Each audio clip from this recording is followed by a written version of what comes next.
Good morning. Welcome to Viking Preparedness. I am Pastor Joe Fox. This right here is what we call Sister Kate's Nook. It's in the kitchen, and we got the walls done. We don't have the ceiling done yet. Today's video is just going to be a little mishmash and a couple little look around things. But when we get this set up, and we'll eventually get her a real desk. This is what she used for a desk for a couple years. And instead of working on a real desk right now, we put that one back. It works fine for now. We'll get around to the finishing part later. We've been living in this house for a while, and we still have insulation, and this is the back of the kitchen,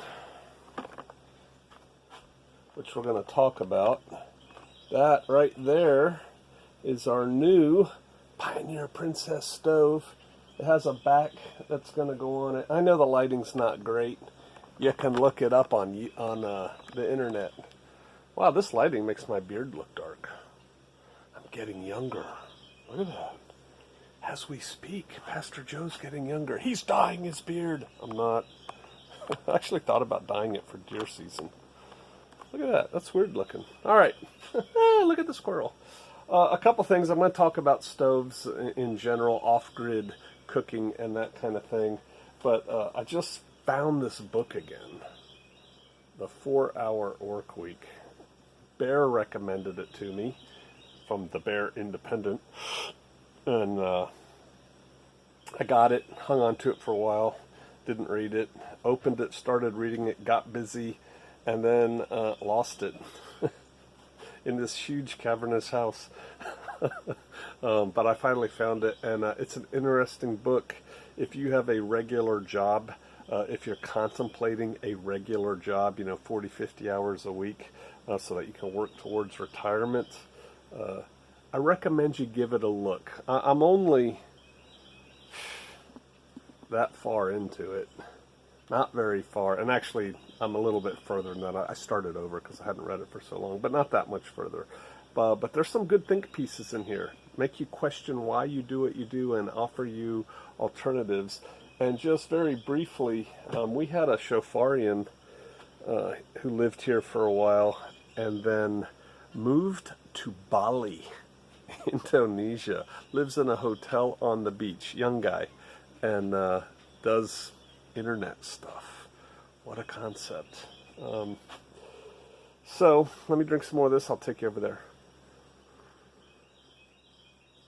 Hopefully, if we get closer, the light will get better. Oh, so, yeah, I know, dirty dishes and all.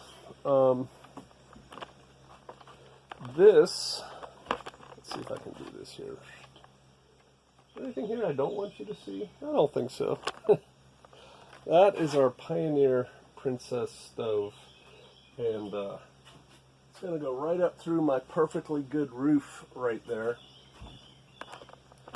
which is kind of exciting for me. I watched a couple videos on YouTube on how to do that. I have the kit. It's out in the car right now. We got it the other day where you put a box in there, pull the insulation away, I've already put in a wood stove, but I did that as we were building. So I didn't, I shingled around the installation. Yeah, that's coming up. Probably start working on that today, getting the chimney in. This floor in the kitchen, oh wait, I'm digressing. We'll come back to the floor. This stove has a back on it, and it's sitting over here in the corner. Man, you really can't see that good. There's a box back there. There's a back on this stove and then like a warming box. So like bread can rise and things like that when you're cooking. And then this right here is a, holds water that gets hot. Has a huge oven in it. I don't know if you can see that. No, you can't see that. I know, this is terrible lighting. Has a real size oven. And you feed the fire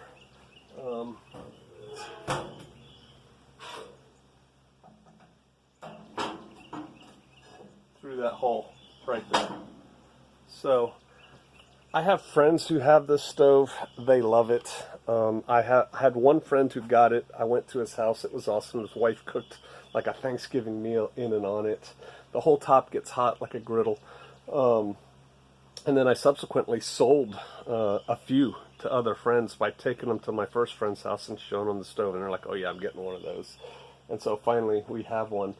We're excited about it because Sister Kate has been doing all her cooking for years now on this. And this is actually what got me thinking about doing this video. If you don't, this is just one of those, I call it the Coleman suitcase stove, runs on propane. If you don't have one of those, you should. Coleman's not giving me any money for this. I just saw it this morning when I was making my coffee water. We have used this stove, this Coleman propane stove. I think we bought it at Walmart like 5 years ago. Every day, multiple times a day. And Sister Kate cooks amazing food on it.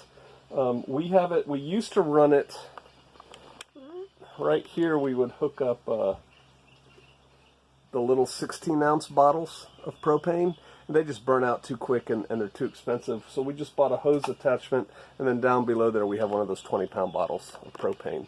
And they last forever when you do that. But the reason you should have one is for if the grid goes down. Because I'm telling you, you can do everything on this stove. She cooks everything on it. They make an attachment that's like an oven.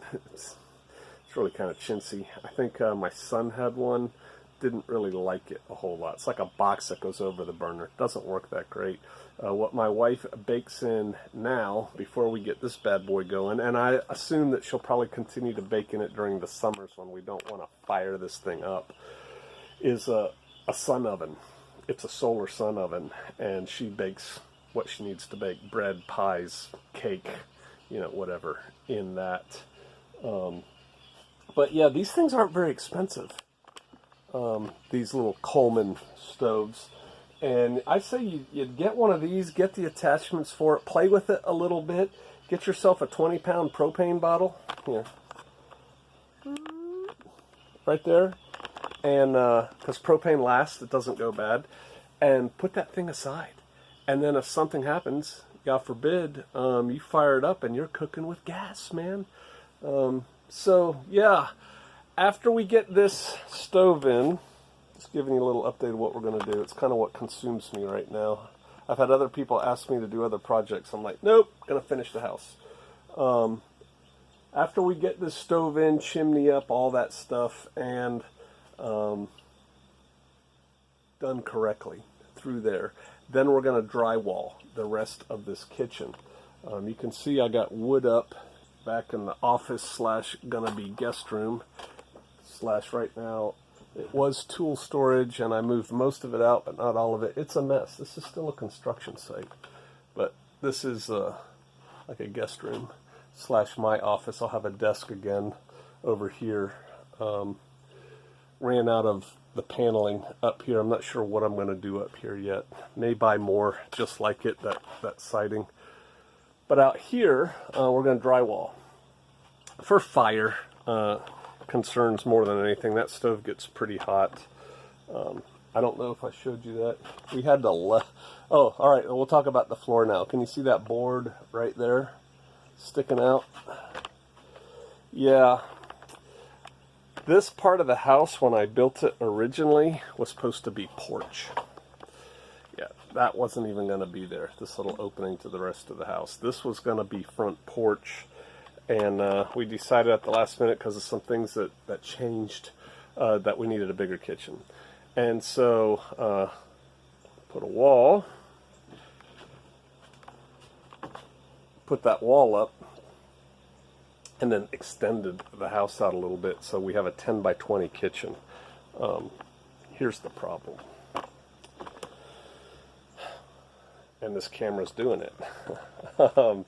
When I built the porch, I built it down a little bit. I think it's down like an inch over 10 feet, inch and a half maybe over 10 feet. And that was so that any water that got on the porch wouldn't run up to the seam of the, you know, if this is the wall of the house and this is the porch, I didn't want water running here. I wanted it running away from the house. And so I purposely put a an angle in it, and then we decided to put a kitchen in, and so the kitchen floor goes like that. Well, it's a piece of plywood over the length of that stove. That's pretty level right there, right now. And my wife says that it hurts her feet or legs or something back. I think it's more psychological. And wants me to level the floor. Yeah, it's on piers on this side in the ground. Those aren't going anywhere. I'm not lifting it up because it's already roofed. No, it was built this way on purpose. Walls are up. I'll do something. I'll probably make her a little semi-floor, like right in here, the area where she actually works. That'll be kind of even. I don't know. Haven't figured that part out yet. But what we're going to do is put drywall all up in here and then up on the ceiling. And then, I don't know if you can see the messy house. Back there in the living room in that corner, we have some cabinetry like this right here. And that's going up. And I have more. I just have to get it. And so we're going to put cabinets all in here, up and down. And get rid of these 2x4 things that have sufficed until now. And so we should have a real kitchen, sort of.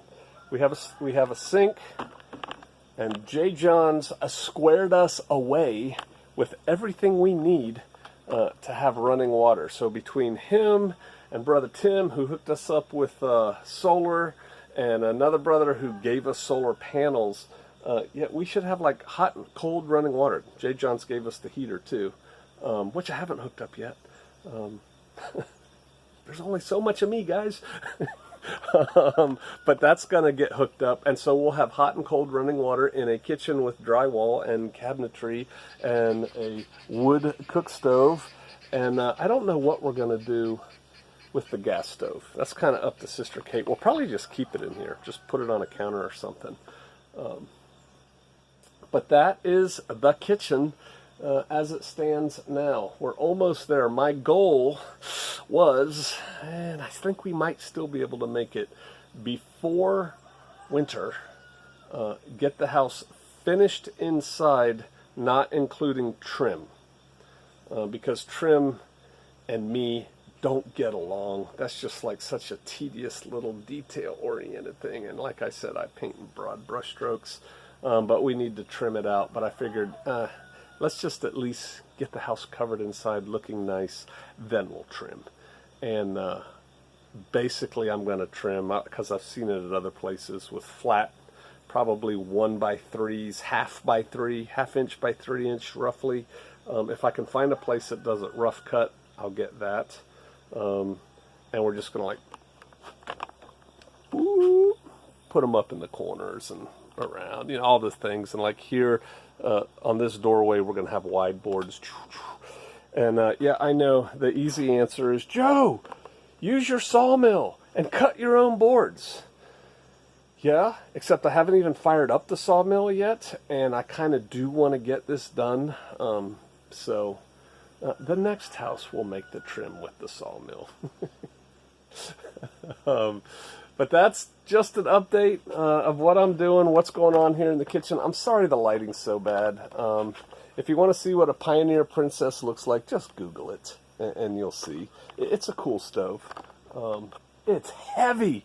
Oh my gosh, I had to lift up that end yesterday so Sister Kate could slide the board under there. And man, I think it weighs, I should look it up. It feels like it weighs about 800 pounds. And no, I didn't lift 800 pounds, but I went, oof. And yeah, I could feel it in my back yesterday. Which is why you need to be fit. Right? The homestead.